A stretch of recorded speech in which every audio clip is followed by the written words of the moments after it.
I want to share with you a quick, powerful piece of motivational wisdom about overcoming fear and overwhelm specifically.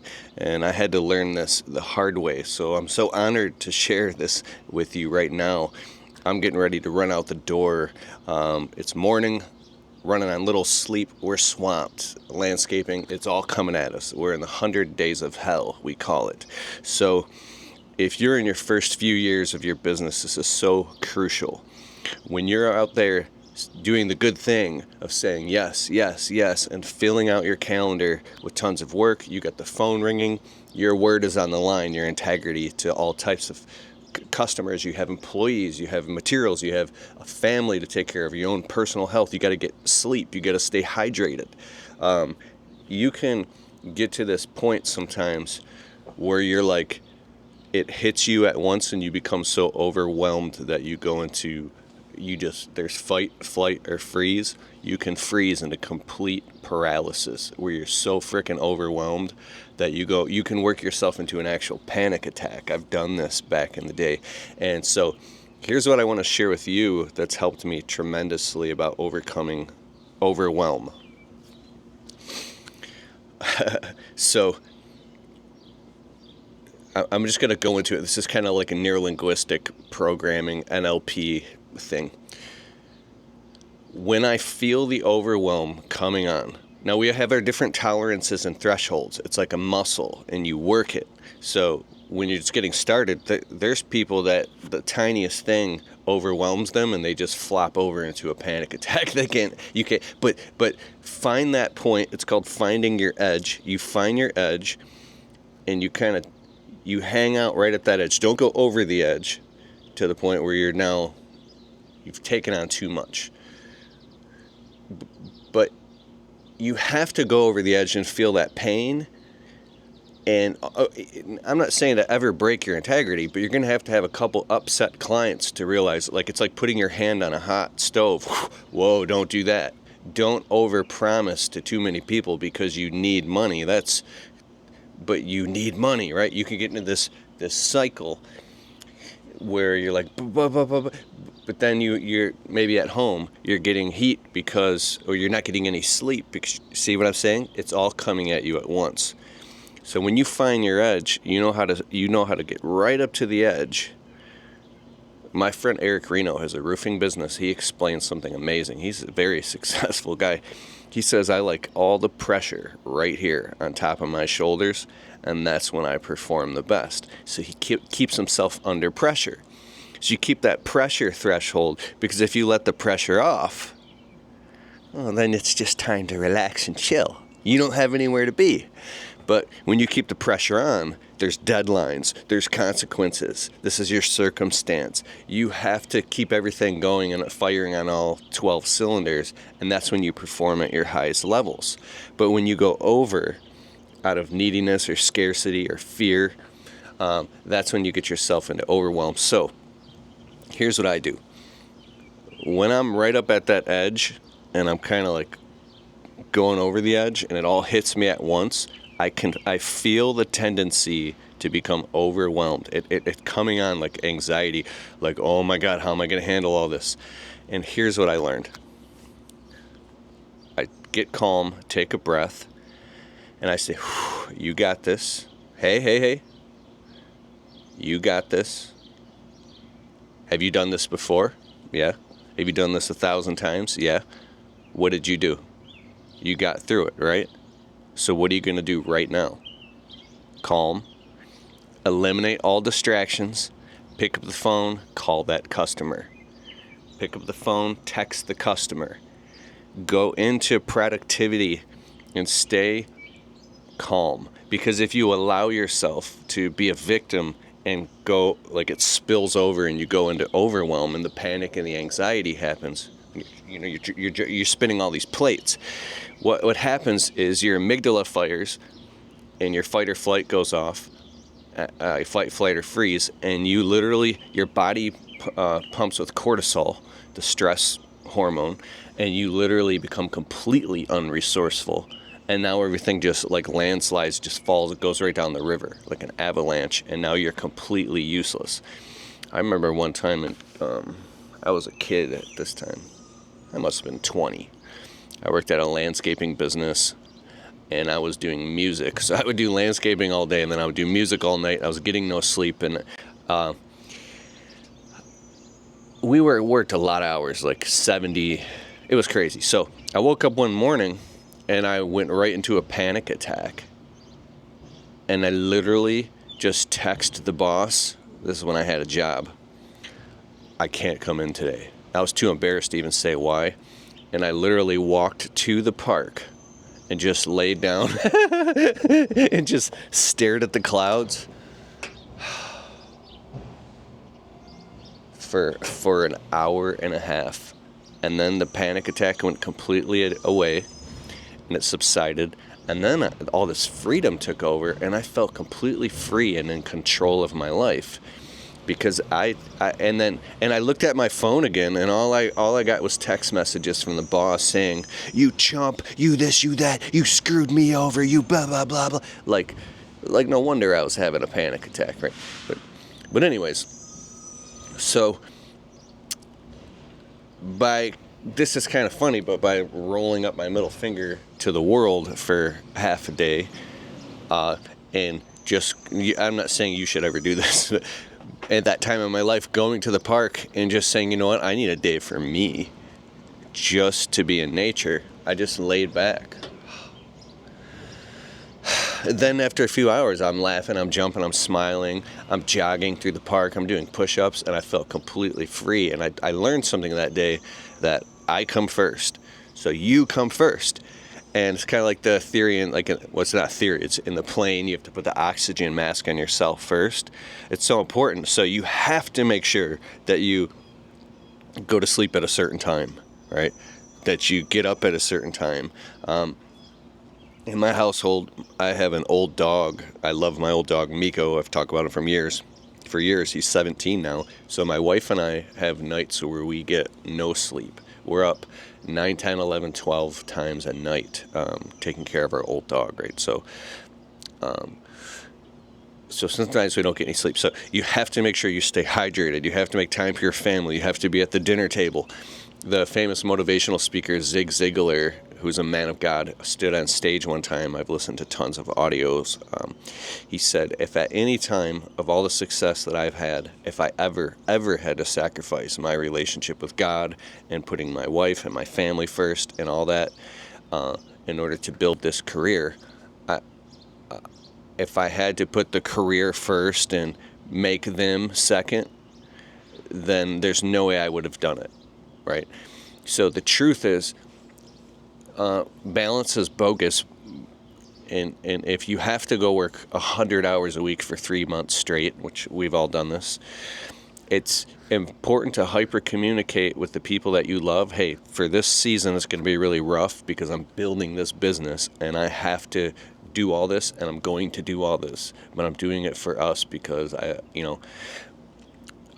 then you'll recalibrate when you get the time.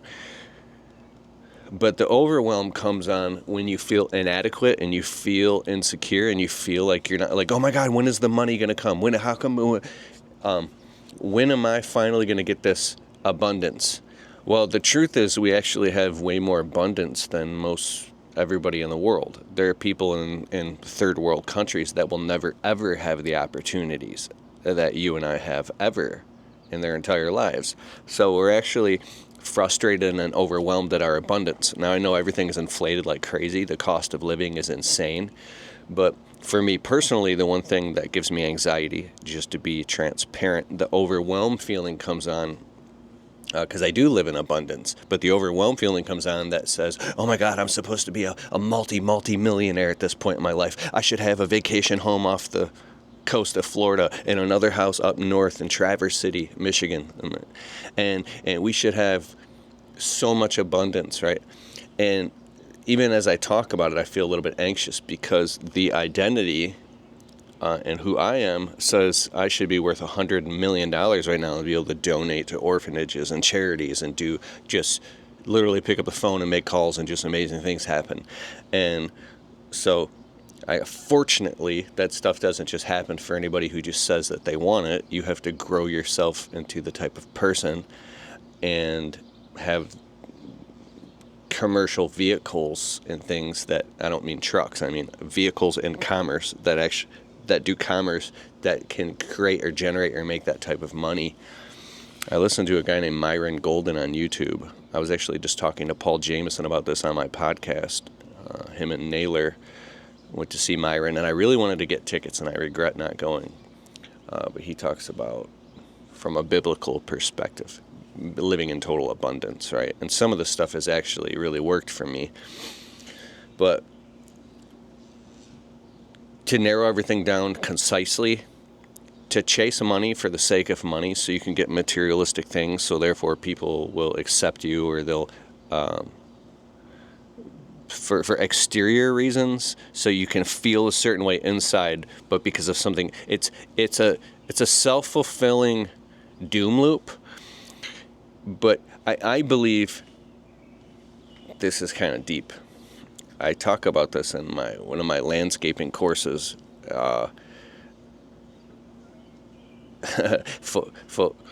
Fulfilling God's purpose in your life and doing what you're supposed to be doing versus, okay, so if you just go chase and go make a whole bunch of money and get a bunch of materialistic stuff, and let's say you spend 30 years working, and then you've got the house, you've got a boat, you've got real estate, you've got cars, you've got money, and you completely never did what you really wanted to do, and you completely missed the purpose for your life, and you've just sacrificed everything to get materialistic riches, yet you're completely miserable, but you're telling yourself that you're happy because you have all this money that you've worked for, but you completely lied to yourself and didn't do what you really wanted to do.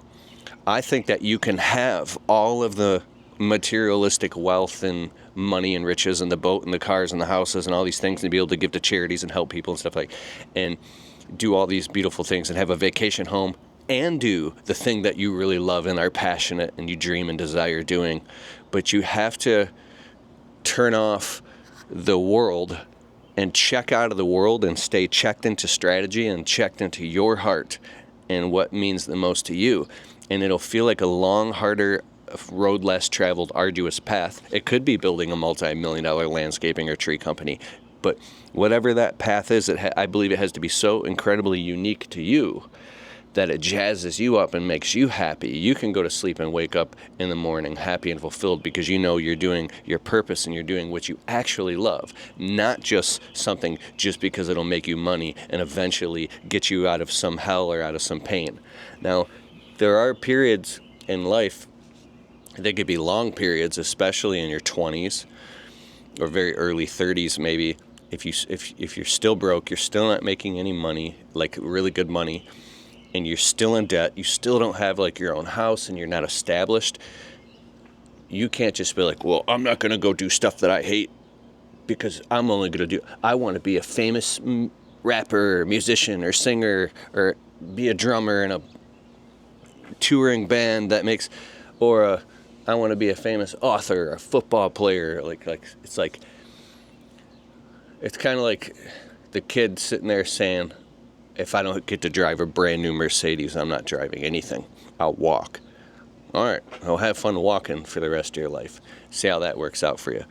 So it's like this thing, you have to do things you hate. Grant Cardone said something amazing. He said the secret to get to the next level is to fall in love and get really good at what you hate.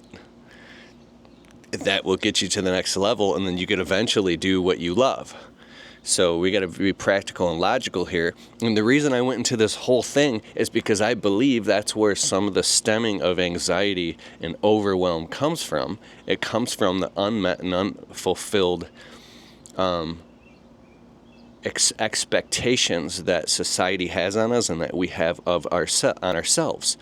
So we expect ourselves to do so much and have so much and be so much, not as much as we should spiritually and relationally and in our health and our feelings of fulfillment. But it's very lopsided. We expect ourselves to be materialistically so successful. Robin Sharma released this new book. It's a #1 New York Times bestseller already. Robin Sharma is amazing. The book is called The Wealth Money Can't Buy. I've already read it. And he talks about all these different, there's like a pie chart inside, all these different forms of wealth, and money is just one little tiny sliver of it. See, my energy's already going up. I'm already feeling happy thinking about this because it's true. It resonates with truth with a capital T, that there's many forms of wealth. Just being able to be right here, right now. I actually got to go and I'm still talking. Just to be able to be here right now. And I mean, the sky is blue. I hear birds. It's warm out. It's a beautiful summer day. I could literally have a mountain bike over there. And when I get home from work, I can go ride that thing through the park and have fun. We are wealthy now. We are abundant now. So if you get completely overwhelmed and stressed and anxious, it's important to objectify, divorce yourself from chaos, step outside of it and look at it, and then go back in and precisely execute on what needs to be done right now. And then the final thing I want to say is, if you put it in your mouth, you better eat it. Chew it and eat it.